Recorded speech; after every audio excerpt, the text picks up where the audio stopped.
Sunon remembered, in The Little Mermaid, Ariel, facing her beloved prince, should be a little shy and gentle. She couldn't speak, she could only raise her eyes and look at him quietly with a pair of silently affectionate eyes while pointing to her throat, gently shaking her head.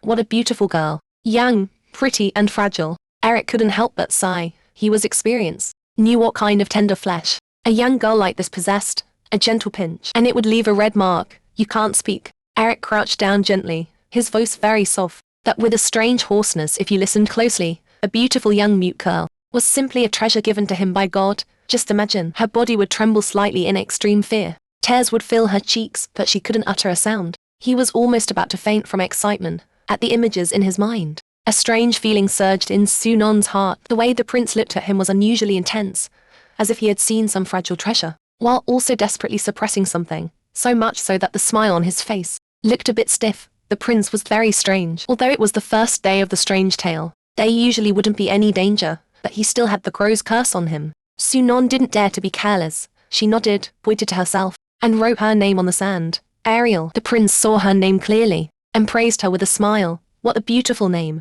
I'm Eric. Where's your family? How could they leave you alone here? Sunon shook her head, and lowered her head slightly, putting on a sad expression. Poor girl. Eric understood, and the look in his eyes grew more intense. He licked his lips. A palace maid would save him a lot of trouble. Sunon frowned imperceptibly. She had just heard the sound of swallowing saliva. Then how about going home with me? I'm the prince of this country. In 5 days, it will be my wedding with Princess Grace of the neighboring country. I don't think Grace will mind having one more guest at the wedding. Compared to the elegant and handsome and very gentlemanly prince in the fairy tale, the prince in front of her was visibly very strange, but she had no choice. The prince is the Little Mermaid, one of the most important characters in this fairy tale. The development of the story revolves around him. She had to stay by his side, so she raised her head slightly, seemed to hesitate for a moment and bit her lip and timidly placed her hand in his palm. Eric helped her up. The moment her feet touched the ground, Sunon's face twisted slightly. 1,000 thoughts flashed through her mind.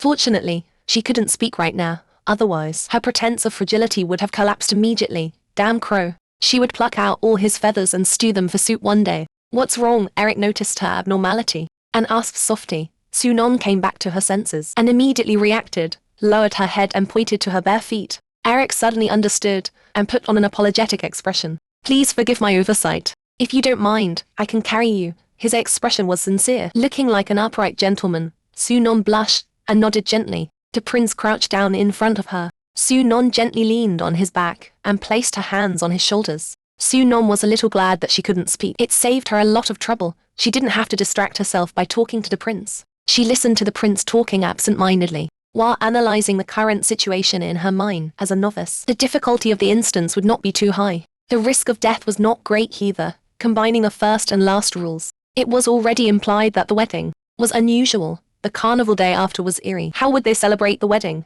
She didn't dare think too much about it. Anyway, it wouldn't be like setting off firecrackers and witnessing a loving couple tying the knot in laughter. The second rule was easy to understand. The third rule she was a bit confused about. In everyone's eyes, the princess was a delicious little cake. A delicious little cake, in a strange tale world. She had to understand this sentence literally. We're here.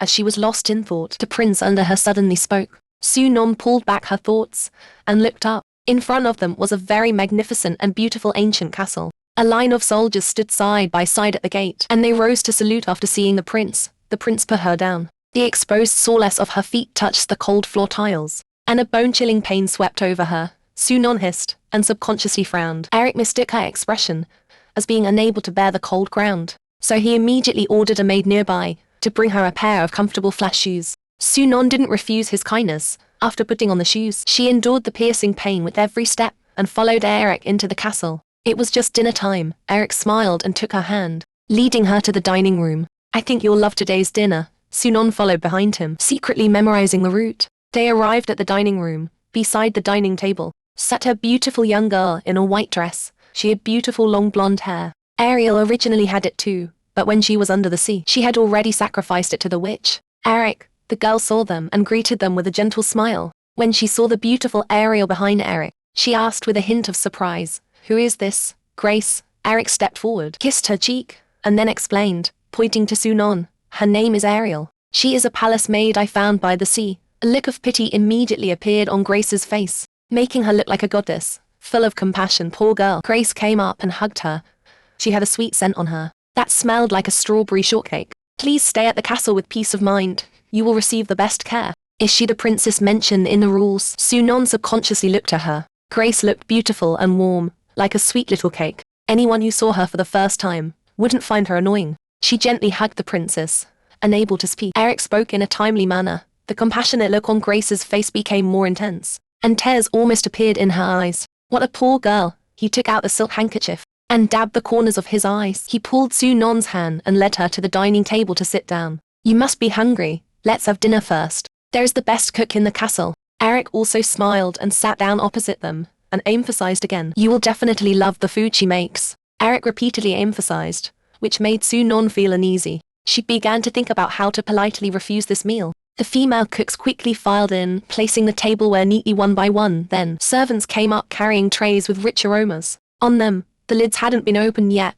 The rich, almost strange, aroma had already filled the entire dining room. Sunon felt her saliva glands working rapidly. The servants placed the plates in front of them. This is freshly caught fish from the sea. It tastes delicious and melts in your mouth. Princess Grace explained to her considerately. Try it quickly. Grace and Eric eagerly picked up their knives and forks and began to enjoy the meal. Their table manners were very elegant, but their speed was astonishing. Sunon looked down at the food on the plate. The aroma seemed to be seducing her, creeping into her nostrils bit by bit. She swallowed again. Ariel, why aren't you eating? Eric suddenly asked. Eric's voice faintly carried a chill. Sunon was stunned for a moment. These things were obviously not normal, not to mention that the rules clearly stated to use the food in the instance with caution. She timidly raised her head, oyed a couple of times, and then waved her hand vigorously. Realizing that they couldn't understand her intentions, she lowered her head, looking dejected. Grace on the side was very considerate, and instructed a servant to bring her paper and the pen. She asked very gently, can you write? Sunon nodded, and took the paper and pen that she handed over. She wrote a sentence, I'm a vegetarian. Eric paused surprisingly. He didn't get angry, but instead showed a strange smile, as if he was very satisfied.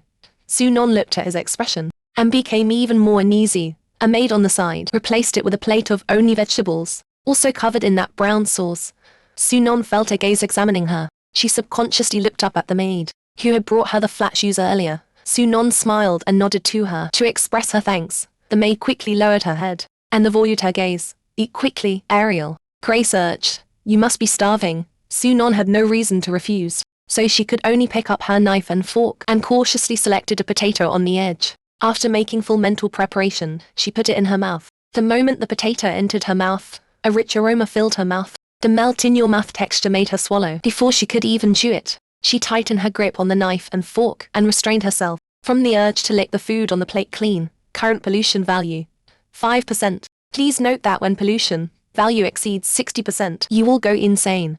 The system message that suddenly rang in her mind startled her. The sudden surge of appetite subsided slightly. It was just a potato coated in sauce, yet it had such a high pollution value. If she had eaten the fish, she didn't know how much the pollution value would increase. Sunon picked up a glass of water next to her, and tilted her head back to drink it all. Fortunately, the system didn't remind her that the pollution value had increased this time. She hadn't forgotten the second rule of this world. Mermaids needed to replenish water in a timely manner. She asked the maid for another glass of water. Are you very thirsty? Grace asked with concern. Poor girl, you must be exhausted. Sunon gave a shy smile. She didn't dare touch the food on the plate anymore. She could only salivate, while filling herself up with water. The rich aroma was almost omnipresent. Sunon sat at the table and clearly heard the sound of the maid standing beside her, swallowing saliva. These things were too strange. She frowned, and began to worrying about how she would eat in the next few days. She couldn't just not eat anything all the time.